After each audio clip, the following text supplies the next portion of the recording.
Il se vantait d'être le premier roi de France à connaître l'ensemble de ses héritiers. Mais le destin ne lui en laissera qu'un. Voici l'histoire des héritiers de Louis XIV, l'hécatombe royale. Roi depuis l'âge de 5 ans, Louis XIV est marié avec sa cousine, l'infante Marie-Thérèse, avec laquelle il a 6 enfants. Sur ces 6 enfants, un seul survit à l'enfance et atteint l'âge adulte. Il s'agit du dauphin Louis, unique fils légitime de Louis XIV et héritier du trône. Surnommé le Grand Dauphin, Louis est rapidement marié, afin qu'il donne des héritiers à la couronne. Avec son épouse, Marie-Anne de Bavière, le dauphin donne naissance à 3 fils, Louis duc de Bourgogne, Philippe duc d'Anjou et Charles duc de Berry.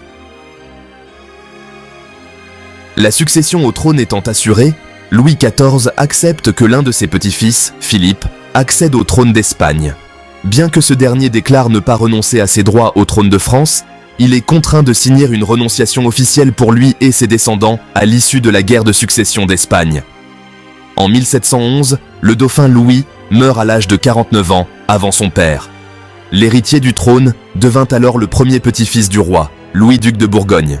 Ce dernier, marié, est également père de 3 jeunes garçons, dont l'un est décédé à peine 1 an. L'année suivante, en 1712, le nouvel héritier s'éteint en pleine épidémie de rougeole. Son fils de 5 ans, le duc de Bretagne, premier des arrière-petits-enfants de Louis XIV, devient alors le nouveau dauphin de France. Mais le petit prince meurt à son tour quelques semaines plus tard. Il ne reste désormais au roi qu'un seul de ses arrière-petits-fils, le petit Louis-duc d'Anjou, dernier espoir de la couronne.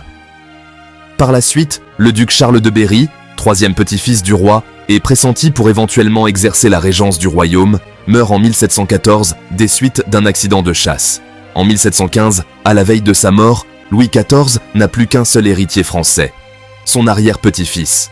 Son seul petit-fils survivant, devenu roi d'Espagne sous le nom de Philippe V, se prépare déjà à renoncer au trône espagnol pour potentiellement revenir en France si son jeune neveu venait à disparaître.